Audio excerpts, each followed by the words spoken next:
Olá a todos. Hoje nós vamos estar começando uma série, que é a série 10 Mandamentos. Essa série vai ser composta por 10 vídeos, um vídeo para falar sobre cada mandamento.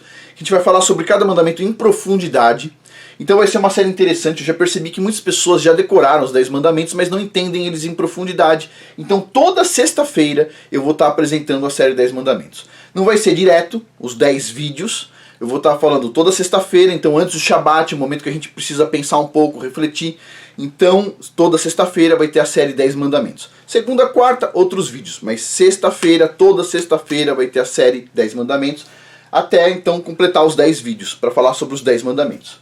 Pois bem, então vamos lá. Todo mundo sabe o que é um mandamento, certo? Você sabe que na Bíblia tem os 10 mandamentos. E dentro desses 10 mandamentos você tem uma série de leis. E depois das leis, abaixo das leis, você tem então o quê? Os decretos. Os decretos são coisas locais. O Criador decretou a destruição de tal cidade. O Criador decretou tal coisa. Um decreto. Então você tem os mandamentos, as leis e os decretos. Pois bem. E depois a gente vai ver que o Messias, Jesus Cristo, cujo nome hebraico é Yahushua HaMashiach, ele conseguiu ainda colocar não só as leis estão encaixadas nos mandamentos, como ele coloca os mandamentos em dois setores principais. Então a gente vai falar sobre isso. Então vamos lá. Antes do Criador dos céus e da terra, Yahuwah Tsevaot, entregar os 10 mandamentos, ele disse em Êxodo, capítulo 20, versículo de 1 a 2, isto aqui que eu já vou ler. Mas, antes de eu ler, eu quero avisar o seguinte. Eu vou estar começando a introduzir uma nova nomenclatura aqui, que é o seguinte. Muitas pessoas na hora de ensinar falam só em hebraico aqui, ó, Shemot. Outros falam em português, Êxodo.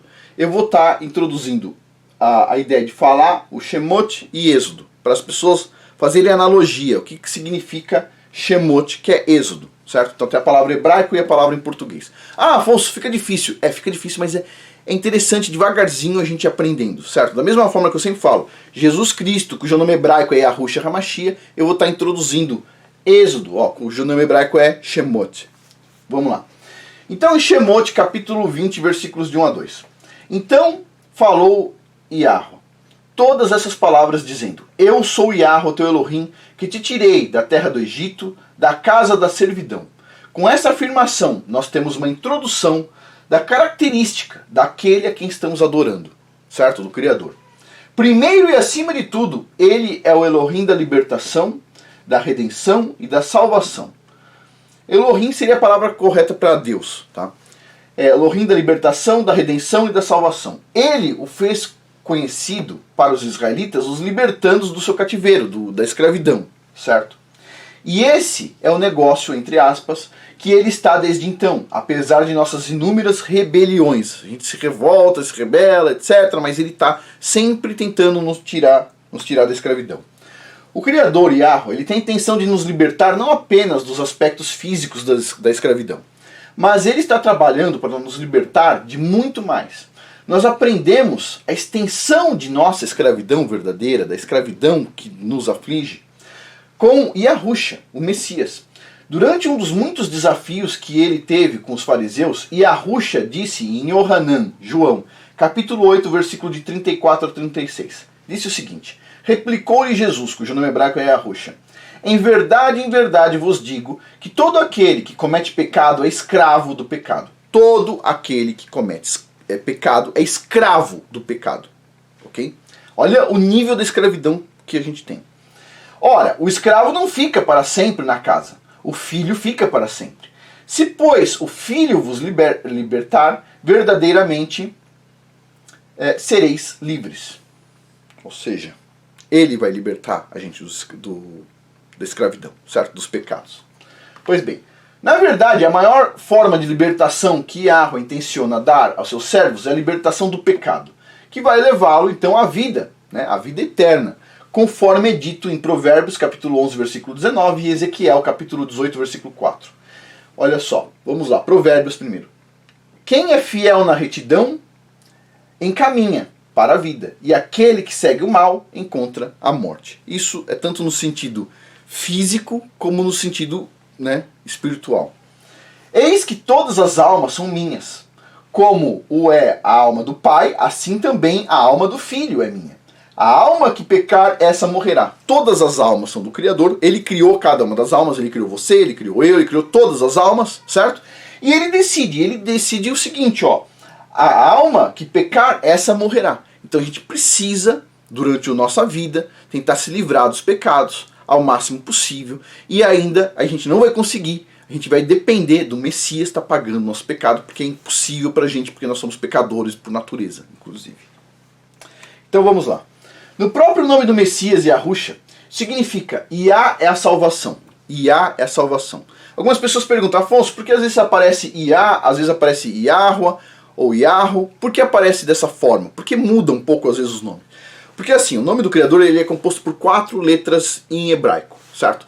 Se você pegar as 2 primeiras letras, o nome que a gente pode usar como uma abreviação é Iá. E isso aparece em muitas músicas, né? Como, aparece até em termos como, por exemplo, aleluia, né? Então tem o Iá, o bigrama, a gente chama de bigrama. O trigrama é Yahoo. E o tetragrama, 4 letras, é Yahua, ok? Pois bem, então vamos lá. Então isso significa que Iá é a salvação. E esse pacote de salvação vem com a libertação do quê? Dos pecados. Mas primeiro precisamos entender o que é o pecado, em ordem de podermos obter a libertação dele. Não adianta tentar se libertar do pecado sem saber o que é um pecado, certo? Então em 1 Yohanan, João, capítulo 3, versículo 4, a gente vai entender um pouco aqui. Toda pessoa que vive costumeiramente pecando, também vive em rebeldia contra o quê? A lei. Não é a lei dos homens, é a lei do Criador. Toda pessoa que vive costumeiramente pecando, costumeiramente, naturalmente a pessoa só peca. Também vive em rebeldia contra a lei, pois o pecado é a transgressão da lei. Então, pera um pouquinho. Vamos lá, o pecado é a transgressão da lei, todo mundo concorda? Está aqui em Yohanan. O que pode mais ser o pecado? O pecado é a transgressão da lei do Criador, certo? Que está na Bíblia. Quem transgride o que o Criador manda, está pecando, certo? Pois bem, então o pecado é a transgressão da lei do Criador, certo? Aí vem pessoas que dizem o seguinte, Afonso, você tem que viver só na graça, a lei não vale. A lei foi abolida. Se você observar a lei, você não vai para o céu, etc. tal. Oh, o pessoal é macho, hein, meu? Para falar uma coisa dessa. Olha só uma coisa. O pecado é a transgressão da lei, certo? O Messias, através da graça que ele nos dá, ele vai o quê? Nos libertar? Vai o quê? Perdoar o quê? Os nossos pecados. Se a lei foi abolida, então não existe mais pecado, porque o pecado é a transgressão da lei. Se não existe mais lei, então não existe mais pecado. Se não existe pecado, não existe graça. Não faz sentido nenhum isso. Se o Messias veio para pagar os nossos pecados lá na cruz, certo? Se ele veio fazer isso, então a gente vai receber a graça dele. Para receber a graça dele, porque a gente é pecador, certo? A gente peca. Mas a gente peca porque existe lei. Porque se não existisse lei e ela fosse abolida, não existia pecado e não existia graça. É óbvio, certo? Então, para existir a graça do Messias, para pagar os nossos pecados, precisa existir pecado. Para existir pecado, precisa existir lei. Porque se não existe lei, não existe pecado, não existe graça, certo? Então, o que a gente tem que tentar fazer? Tem que tentar, ao máximo, né, acabar, não seguir os pecados. O Messias ele não veio à Terra e falou o seguinte, ó, peca à vontade aí, e aí depois eu pago no final os seus pecados. Não é assim que foi o negócio, certo? A gente tem que fazer esforço, a gente tem que fazer um esforço. Esse esforço vai ser o suficiente? Não, não vai ser o suficiente. Você não vai entrar no reino dos céus, no reino do Criador, pelo seu próprio mérito. Ele vai deixar claro isso, é pelo mérito dele. Não tem mérito nenhum seu. Você não tem mérito, eu não tenho mérito. Mas nós temos que fazer a nossa parte, ok? Para demonstrar que nós estamos seguindo ele, certo? Pois bem, então continuando aqui. Então, primeiro entendendo o que é o pecado. O pecado é a transgressão da lei. Pois bem. E olha só, toda pessoa que costumeiramente vive pecando, pessoa que não quer nem saber, só quer pecar, também vive em rebeldia contra a lei. Não, a lei não é boa, a lei não sei o que, a lei isso, a lei aquilo, etc. tal. Essas são os rebeldes. Eu não ligo, ok? Isso é o problema da pessoa, tá? Cada um vai pagar o seu fardo aí, certo? Agora, é lógico, todo mundo vai depender do Messias pagar, né, pelos nossos pecados, porque não vai ter como a gente fazer tudo. Não tem como a gente fazer tudo. Não tem como, a gente nem sabe a lei direito. Essa é a verdade. Então assim, a gente depende do Messias, certo? Agora, eu não vou estar em rebeldia contra a lei, é óbvio que não. Por quê? Porque o rebelde é óbvio que não segue o Messias, né? Ele segue o Messias da cabeça dele, ele vai lá e inventa um Messias, etc. Tal. E não é a Bíblia.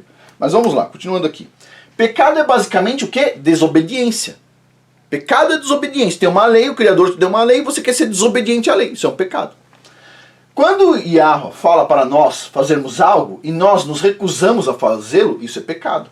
Libertação do pecado, essencialmente, é fazer o oposto disso, mantendo as suas leis e decretos. Lembre-se do que Yahusha disse em Yohanan, João, capítulo 8, versículo 34. Então, tá lá, Yahusha explicou-lhes: em verdade vos asseguro, todo aquele que pratica o pecado é escravo do pecado. O seu dono é o pecado. Se você pratica só pecado e é rebelde à lei, o seu dono é o próprio pecado. Certo? Pois bem, guardar as leis de Yahweh é parar de pecar. A gente tem que tentar parar, certo? Ao máximo.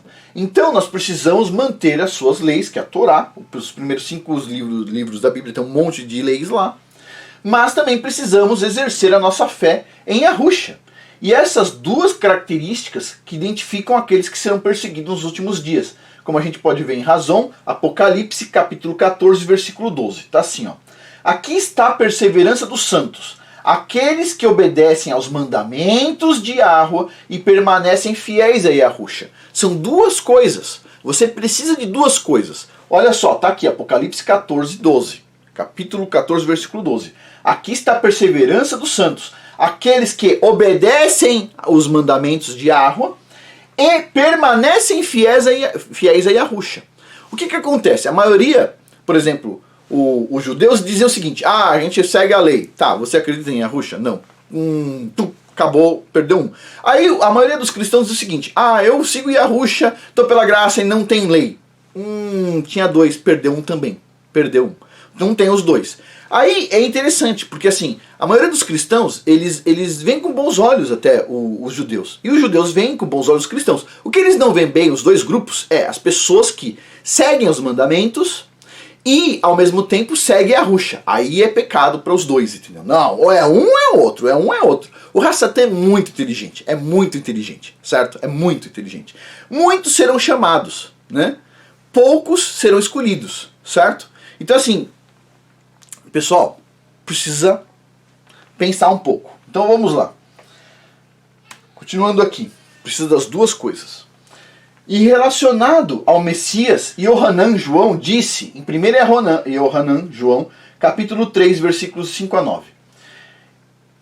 E bem sabeis que ele se manifestou para tirar os pecados, e nele não há pecado. No Messias não há pecado, certo? Olha só, então, se o pecado é a transgressão da lei, como já vimos em 1 Yohanan, capítulo 3, versículo 4, nós precisamos estar familiarizados com a lei para sabermos o que não fazer, para assim não cometermos mais e mais pecados.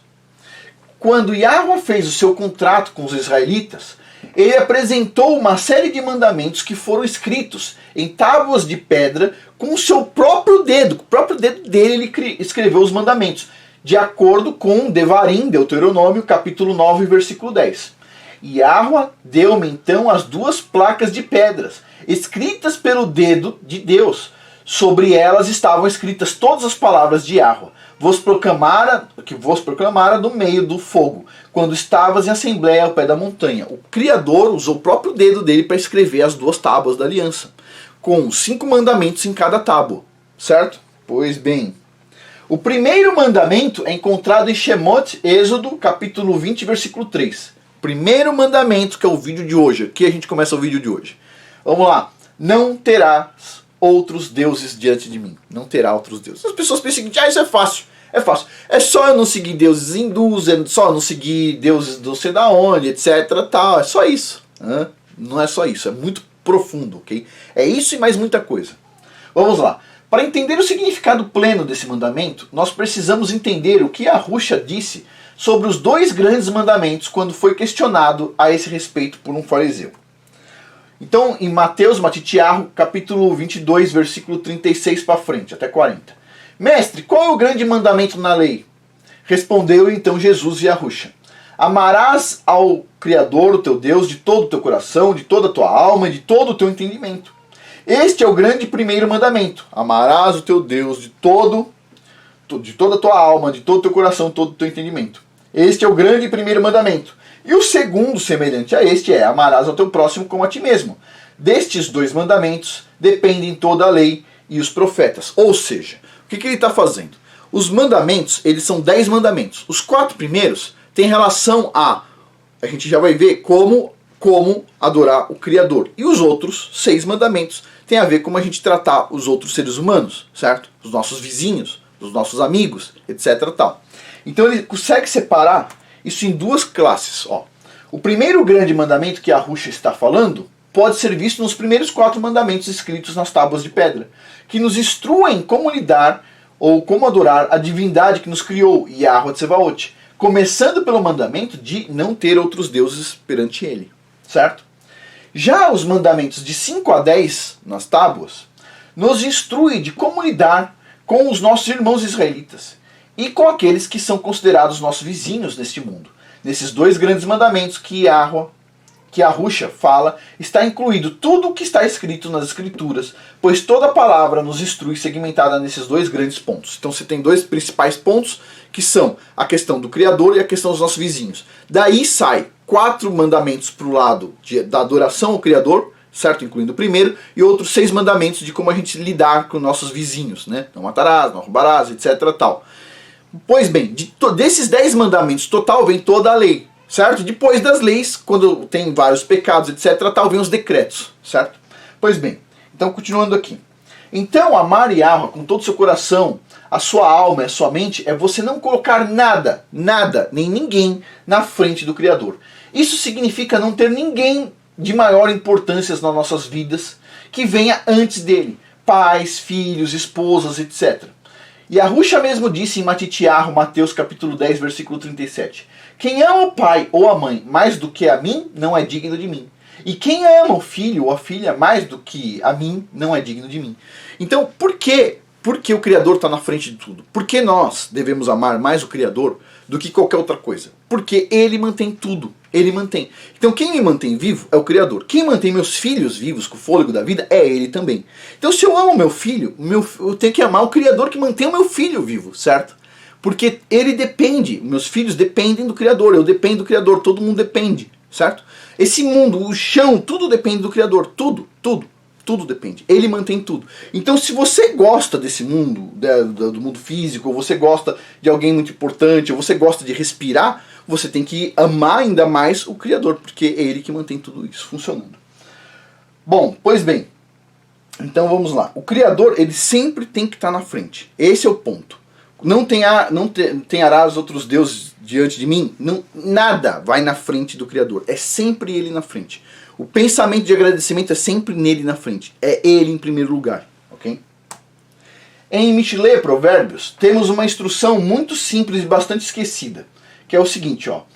Provérbios, capítulo 3, Provérbios 3, versículo 6. Reconhece-o em todos os teus caminhos e ele endireitará as tuas veredas. Você tem que reconhecer ele em tudo.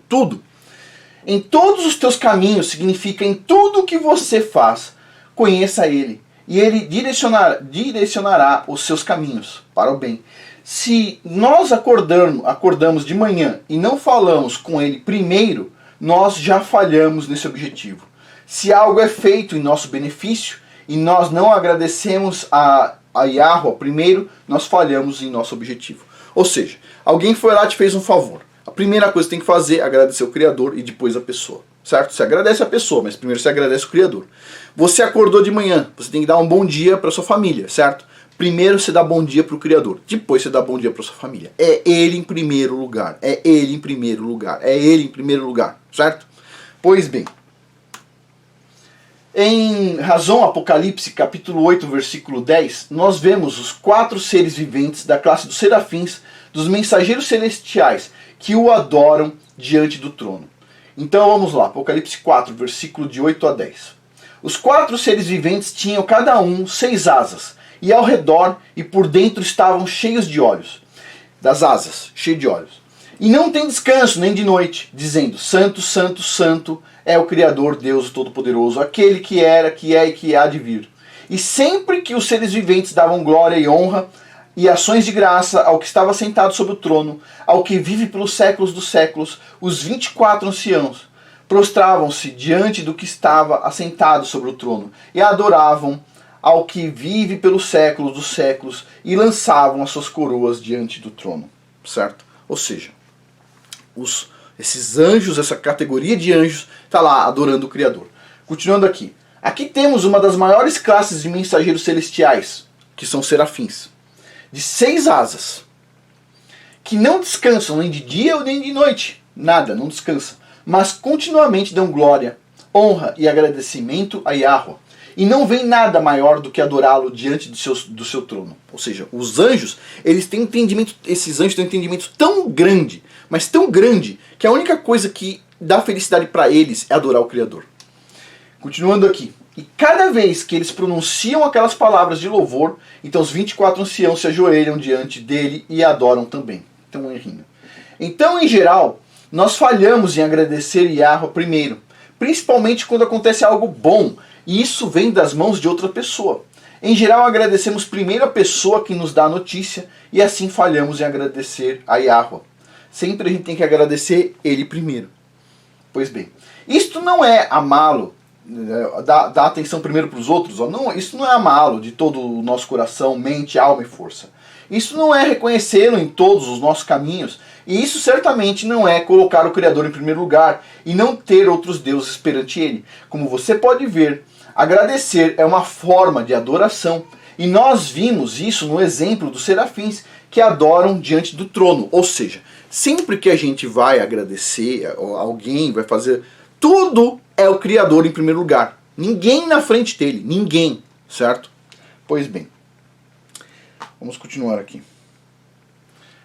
No livro de Tehillim, Salmos, lemos capítulo Salmo 100, versículos de 3 a 4. Ó.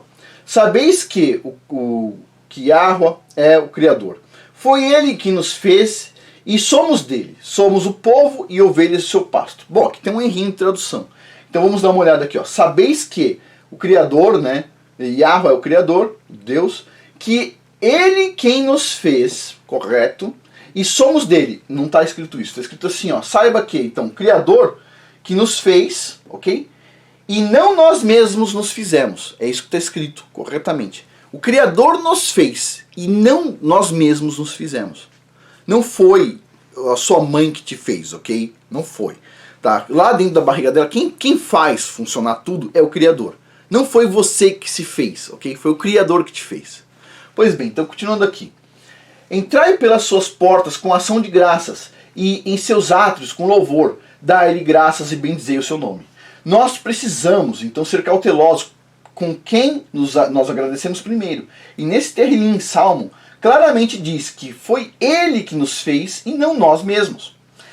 Que somos o seu povo como ovelhas no seu pasto. Ele nos fez. Aí vem um ponto aqui, pessoal. É o seguinte, muitas pessoas colocam nos comentários assim, Afonso, obrigado, etc, tal. Pessoal, não faz eu passar vergonha no dia do meu julgamento, ok? Agradece o Criador aí nos comentários. Não precisa nem esquece, ok? Agradece o Criador. Se não fosse eu falando pra você aqui, com certeza ele tinha pego outra pessoa, bem parecida, e colocado pra falar. Você ia receber informação de outra fonte, certo? Quem coloca a pessoa aqui para você estar ouvindo é ele. Quem mantém o fôlego da vida dessa pessoa é ele. E quem mantém essa pessoa com sorriso porque as coisas estão bem, etc, tal, é ele, certo? Então você tem que agradecer a ele. E se eu não estivesse aqui, outra pessoa estaria aqui no meu lugar falando a mesma coisa para você, pode ter certeza, porque é ele que manda. Então toda a glória sempre é dele, certo? Então não façam passar vergonha nos comentários, porque no dia do meu julgamento é capaz, ó, Afonso, olha aqui, ó. Todo mundo aí falando só bem de você. Primeiro, sempre fale bem do Criador. Tá bom? Vamos continuar aqui. Vamos lá. Hoje em dia, muitos ensinam o lema, acredite em você mesmo. E outras frases motivacionais. Mas esses ensinos são perigosos e não são escriturais. Na verdade, eles ensinam a quebrar o primeiro mandamento e nos colocarmos em primeiro lugar.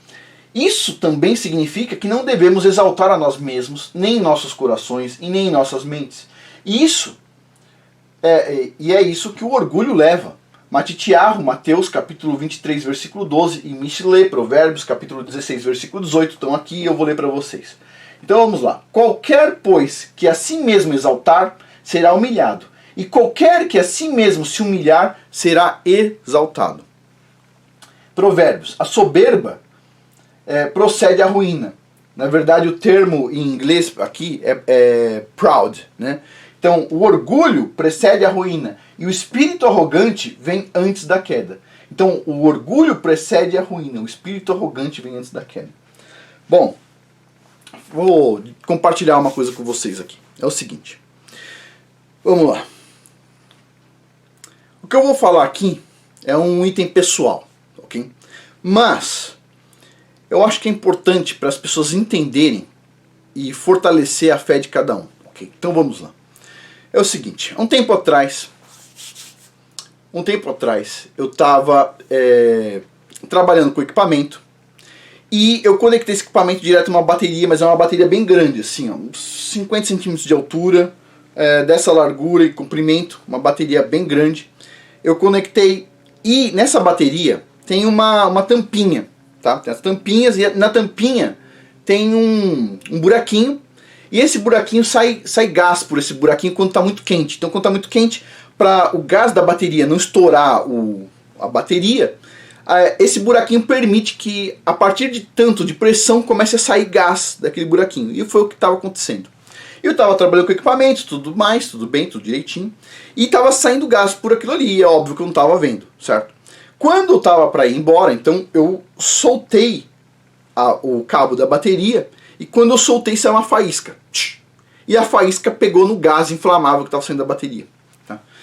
E começou a sair tipo um fogo, assim, dessa altura, de uns 10 centímetros, como se fosse um fogo de um isqueiro. E aí tem duas formas de você tratar a situação. A forma americana e a forma brasileira. Eu sou brasileiro, então infelizmente tratei da forma brasileira. A forma americana sempre que você vê fogo, sai correndo, sai de perto. É por isso que nenhum carro nos Estados Unidos tem extintor de incêndio. Não tente apagar um carro com extintor de incêndio na visão americana, porque senão ele pode explodir, pode te matar, certo? A visão brasileira todos os carros têm extintor de incêndio e eu tenho que tentar apagar a qualquer custo, certo? Então foi o que eu tentei fazer. Começou a sair aquele gás inflamável com fogo e eu pensei em duas formas. Aqui naquele segundo eu pensei em duas formas de cessar o problema. Uma seria tentar colocar o meu pé cortando a chama, né? E eu pensei assim, não, mas pode ser que a pressão não saia, então talvez não seja bom. E a segunda forma, que foi a forma mais tosca possível, foi eu fui assoprar. Pessoal, se a gente não está treinado para algo, a gente faz errado. E eu fui assoprar. Então eu cheguei com a cara do lado da bateria, e eu assoprei. No que eu assoprei, a bateria explodiu. Para quem não sabe, a bateria ela tem água e ácido sulfúrico lá dentro. E para quem não sabe, você pode procurar na internet, quando acontece acidente com bateria, as pessoas assim, elas perdem um pedaço do rosto, elas sofrem umas queimaduras químicas super severas e assim, destrói o corpo da pessoa. É uma coisa muito severa, muito triste. Se você for procurar aí sobre acidentes com baterias de chumbo ácido, você vai ficar assim, horrorizado, triste. E foi o que aconteceu comigo naquela hora. Explodiu, fez uma mega explosão assim. Eu pensei que tinha estourado meus dois tímpanos, não consegui ouvir. E o que eu sentia em mim, eu sentia que eu tinha perdido um pedaço do meu rosto. Foi isso que eu senti. Eu senti aquela explosão tinha removido e tinha jogado química no meu rosto. Então eu olhei pra mim e a minha roupa estava cheia de ácido. Estava cheia de marcas de ácido. A parede, assim, tudo cheio de ácido. E o que eu fiz? Eu tirei minha roupa imediatamente, tirei a roupa, estava cheia de ácido, eu sei que esse ácido é corrosivo, tirei a roupa, fiquei só de cueca, tirei a calça, etc. Tal, e saí de perto e me prostrei no chão, enfiei minha cara na terra, enfiei minha cara na areia que tinha no local e eu pedi pro Criador, falei, pai, eu preciso de ajuda agora, por favor, pai. Eu estava desesperado, a única coisa que eu pensei, a única coisa que passava na minha cabeça a única pessoa que pode me ajudar é ele, mais ninguém. Eu sabia exatamente o que é uma explosão com bateria química, eu sei como é que procede com bateria de chumbo ácido. Sei que você deve estar com determinado traje, etc. Aquilo ali era só um uso rápido e deu esse erro, aconteceu esse acidente grave. E eu me joguei no chão e fiquei ali pedindo, por favor, me ajuda, me ajuda, me ajuda. E eu chorava no chão, tipo assim, feito uma criança, tipo assim, sem roupa, certo? E assim, cagando e andando se tinha gente olhando ou não. Foi uma coisa assim, realmente assim, sabe? Foi uma coisa assim, terrível. Tá bom. Nisso, depois, eu fui procurar uma coisa pra pôr, uma roupa, etc. tal. Fui acessar um lugar que tinha um espelho, né? Passou um tempo, me acalmei, etc. tal. E eu voltei a ouvir. Nesse meio tempo eu voltei a ouvir, né? Só foi o primeiro impacto. E quando eu cheguei no espelho, tipo assim, meu rosto estava perfeito, não tinha nada no meu rosto. Eu comecei a ouvir normal de novo. E eu olhei pro meu corpo inteiro, a minha roupa estava cheia de furo, que eu tirei a roupa, depois tive que jogar fora. E tipo assim, não tinha nenhuma marca no meu corpo, não fez um arranhão no meu corpo, nem na minha mão, nada, não fez nada. Eu tava com a cara em cima da bateria. Então depois do acidente eu voltei pra ver como é que tinha acontecido, o que tinha acontecido de fato, se só tinha explodido a tampinha, certo? Porque eu não analisei na hora que aconteceu. E quando eu cheguei lá, assim, o ambiente foi o mais apavorante do mundo. Na parede, na minha frente, que estava a bateria, estava toda corroída. A parede de trás também estava corroída. A parede de trás de mim estava corroída, a parede da minha frente estava corroída. O teto estava com as marcas do ácido. E a bateria, o estilhaço dela era um estilhaço de plástico dessa grossura assim, jogou como se fosse uma estrela ninja, assim, sabe? Ficou preso no teto o estilhaço da bateria. Ficou preso no teto. E eu olhei para tudo aquilo ali, e eu olhei e falei, meu, a parede tá machucada de trás de mim, a da frente também, o teto também. Eu tava com a cara na bateria. Não aconteceu nada, absolutamente nada. Então, o que eu queria falar para vocês é o seguinte: quando nós colocamos só o Criador na frente, mais nada além dele, é quando os milagres acontecem, ok? E isso tem uma consequência direta. Tem uma consequência direta. Porque é o seguinte, é natural. Eu mesmo, assim, quando alguém tem algum problema de saúde, etc, tal, a gente pensava, vou procurar o médico. Pronto, já não vai acontecer um milagre ali, você vai procurar o médico. Aí quando tá no médico, aí sim, você percebe que o médico tá fazendo algumas coisas esquisitas, você começa a rezar de verdade, e aí você coloca então o Criador na frente e ele ajuda. Mas, qual a consequência direta disso? De colocar o Criador na frente? A consequência direta disso é você se humilhar e colocar ele na frente de não tem mais nada além dele. Qual que é a consequência direta? O Messias, ele só vai voltar quando todo mundo tiver com a cara no chão, implorando para ele voltar. Enquanto as pessoas, né, dizem o seguinte: ah, o meu político de estimação vai salvar o mundo, ele é o salvador. Ah, o fulano lá nos Estados Unidos vai salvar porque ele é o cara. Ah, o fulano lá na Rússia, o fulano no Brasil. Enquanto a gente coloca salvadores na frente do Criador, ou quando as pessoas pensam assim, ah, o Afonso ele vai conseguir ensinar as pessoas vão aprender. Enquanto a gente coloca pessoas na frente do Criador, ele não vai mandar o filho dele aqui para resolver o problema. O dia que o Messias vai vir, que é um dia que ninguém sabe o dia e a hora, é quando eu, você e todas as outras pessoas que vão ser salvas tiverem com a cara no chão, implorando para isso. E para isso acontecer, o negócio vai ter que ficar muito feio. Porque, por exemplo, eu hoje não fiz isso, ontem também não, eu não estou desesperado ainda. Você também não deve estar a esse ponto de desespero, de estar se jogando no chão sem roupa e pedindo por favor, né, com pano de saco, pedindo por favor para ele te ajudar. Você não está fazendo isso. Todos nós temos que fazer ao mesmo tempo. E para todos nós fazermos isso ao mesmo tempo, significa que vai estar ruim pra caramba, muito ruim, péssimo, horrível, terrível. Então, porque até agora a gente ainda coloca as pessoas na frente do Criador, certo? Mesmo a gente não querendo, a gente coloca, ah, mas eu acho que tal presidente vai conseguir dar um jeitinho, mas eu acho que o fulano ali vai entrar com um recurso, eu acho ciclano, só o Criador. Enquanto nós não colocarmos o Criador em primeiro lugar, ele não vai mandar o filho dele aqui para resolver o problema, certo? Então, só quando a gente colocar... Então, olha só, qualquer pois que a si mesmo se exaltar será humilhado, e qualquer que a si mesmo se humilhar, esse será exaltado. Eu vou contar. Agora, vamos refletir um pouco na bateria que eu acabei de contar. Olha, eu rezei, certo? Me implorei por ajuda. Isso significa que eu estava com o rosto deformado e o Criador foi lá e consertou meu rosto? Não. Isso significa que ele sabia que eu ia rezar daquela forma, porque ele sabe tudo.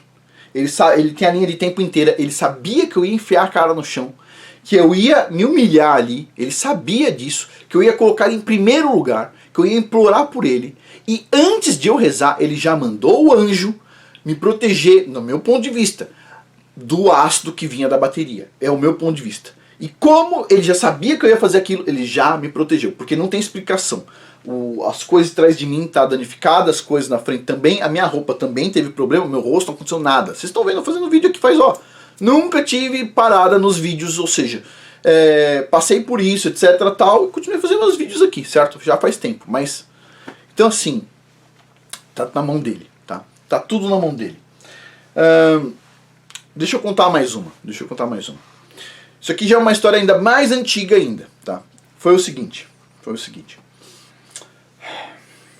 Foi uma vez, eu pedi para dois colegas irem fazer um serviço, na verdade me ajudarem com o serviço, etc, tal, e eu ia ficar em casa e as pessoas foram no meu lugar, certo? Pois bem, e aí um deles resolveu fazer um negócio errado lá, resolveu pegar um barco no momento errado, etc, tal, tinha um redemoinho, né? E os dois, em tese, o pessoal me ligou dizendo o seguinte: Afonso, o seu pessoal que veio aqui caiu no redemoinho que tinha no rio e os dois morreram. Tá? Pessoal, foi a informação que eu tive, certo? E eu falei, você tá de brincadeira comigo, né? A pessoa que me ligou, falei, tá de brincadeira. A pessoa assim, bem séria, falou, não tô de brincadeira, os dois morreram. Os dois eram pai de família, certo? Então, foi essa informação que eu recebi. Naquela hora, eu tinha visita na minha casa, ok? Eu rasguei a minha roupa. Okay? Eu fiquei tão desesperado naquela hora que eu rasguei a minha roupa. Rasguei minha roupa. E aí subi pro andar de cima da minha casa e comecei a implorar. Eu chorava e pedia assim, pai, não faz isso comigo. Eu falei, nada valeu a pena até agora se, tipo assim, pessoas morrem sob a minha liderança. E nisso meu telefone tocou de novo. Eu tava assim, desesperado, tocou. E a pessoa falou assim, olha, aparentemente um sobreviveu. E o outro morreu. Eu falei, poxa, mas... ok, desliguei o telefone de novo, né? E aí, eu continuei rezando. Falei, pai, eu não preciso de um, eu preciso dos dois vivos. Eu preciso dos dois, entendeu? Pai, por favor, me ajuda. E eu chorava demais, assim. Eu não consigo passar pra vocês como é que foi. Mas foi um negócio assim, muito, sabe... Eu já tava... com a camisa rasgada, e já tava com a cara no chão, prostrado no chão, e eu recebi o telefonema de novo, certo? E a pessoa falou assim, Afonso, ó, os dois estão vivos, mas eles estão em estado grave. Eu falei, que bom, então vê pra mim como é que eu faço pra pegar uma ambulância deles, uma ambulância e levar eles pra São Paulo. E desliguei o telefone, e continuei pedindo, pai, eu precisava desses caras bons. Como é que eu vou explicar pra família deles que eles estão em estado grave, etc, tal, etc. Aí, eu recebi uma ligação telefônica. Assim, 10 minutos depois, assim, chorando e rezando, eu recebi uma ligação telefônica. A pessoa falou assim, um parece que tá bem, o outro, na verdade, que tá em estado grave. Eu falei, me dá o telefone do médico pra eu falar com o médico, vai. E aí eu consegui o telefone do hospital, tal, liguei lá. E aí o médico falou assim pra mim, eu falei, como é que tá aí os dois caras, etc, fulano e ciclano? E o médico falou assim, os dois, foram embora, tão bem. Ele falou, um aqui, não aconteceu nada com ele, entendeu? Só se molhou um pouco.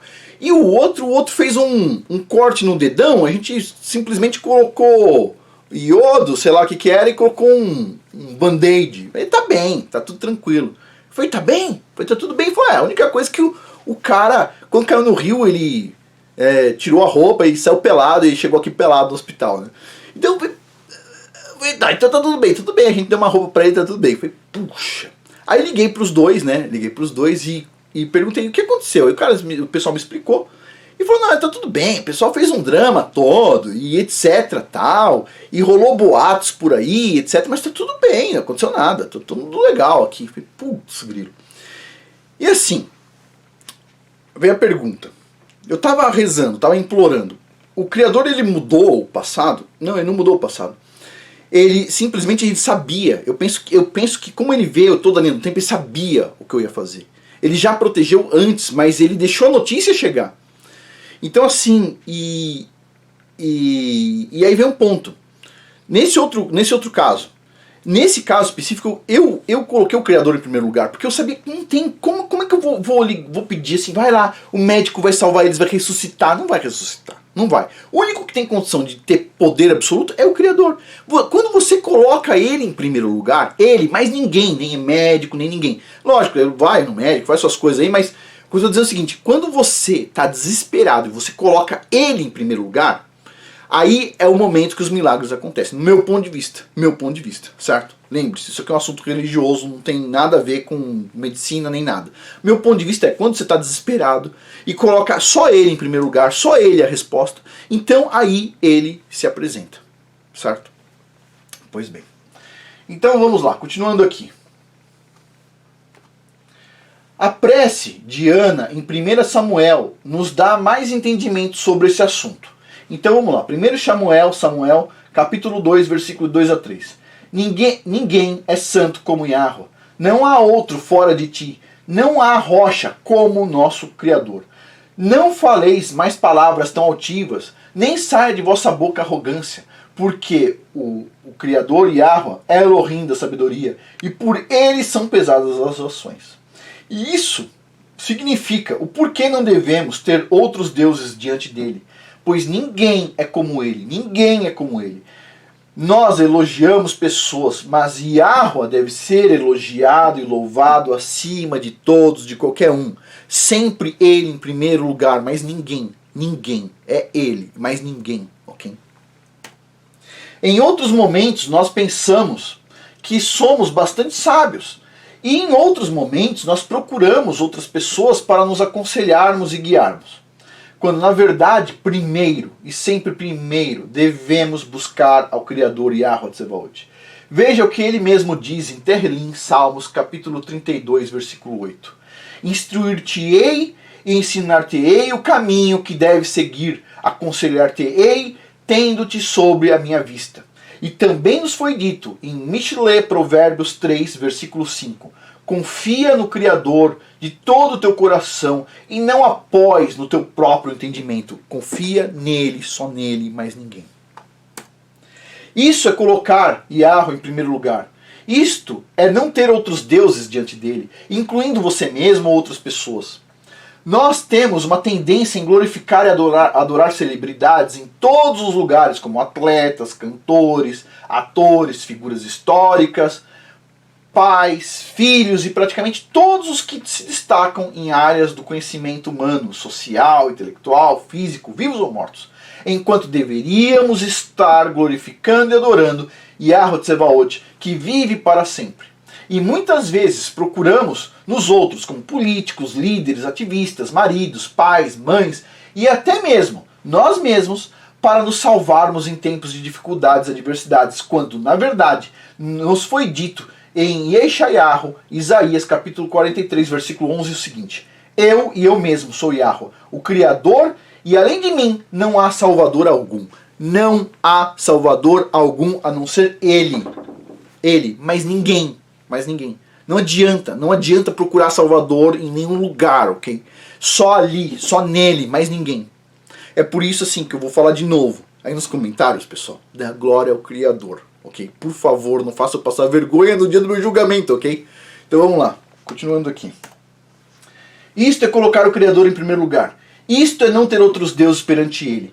Quando nós focamos em figuras esportivas, celebridades e os mantemos queridos em nossos corações, esperando que cada palavra que flui pelas suas bocas, elogiando suas conquistas e tendo esperança em suas palavras, falhamos em glorificar e honrar aquele o qual verdadeiramente merece toda a honra e toda a glória. Yahweh disse em Yeshayahu, Isaías capítulo 48, versículo 11: Por amor de mim mesmo, por causa da minha própria pessoa, eu faço o que faço. Como posso permitir que o meu nome seja difamado? Ora, não dividirei minha glória com nenhum outro Deus. Ele não divide a glória com ninguém, ok? Ninguém. A glória é toda dele, 100% dele. A gente vive para a glória dele, mas ninguém. Continuando aqui. Sim, nós damos glória a outros todos os dias. Quando analisamos a passagem onde Yahusha foi tentado no deserto pelo Hassatan, vemos que o último teste dele envolvia adoração.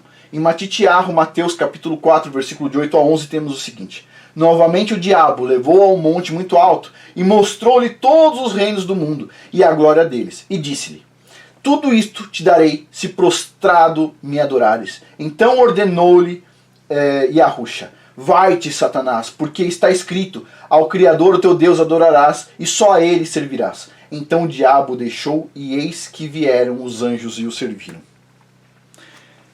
Este será o nosso último teste.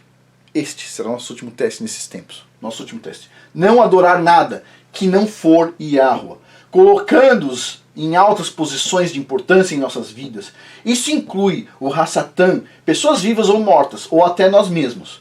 Pois nos foi dito pelo Messias que devemos adorar apenas a Yahweh, nosso Elohim, e servir somente a Ele. Ele deve ser a maior prioridade em nossas vidas e deve ser o primeiro a quem devemos agradecer e louvar, e buscarmos nele tudo o que precisamos e queremos então em nossas vidas. Isso é o que verdadeiramente significa não ter outros deuses diante do Criador. Ok? Então, mandamento número 1, não terás outros deuses perante ele. Que deuses são esses? Tudo, tudo. Pode ser pai, mãe, filho, pessoas famosas, youtuber, o que for. Você não pode ter nada diante dele. Nada. É só ele. Mais nada. O que a gente vê no mundo? Um monte de gente histérica lá. Ai, o fulano, jogador de futebol. Ai, o ciclano, cantor, etc. Tal. Nada, nada, nem ninguém pode estar na frente dele. Nada. Esse é o primeiro mandamento. Ok? Bom, pessoal, por hoje é isso. A gente se vê nessa série aqui na próxima sexta-feira. Muito obrigado a todos aí pela atenção. Até mais.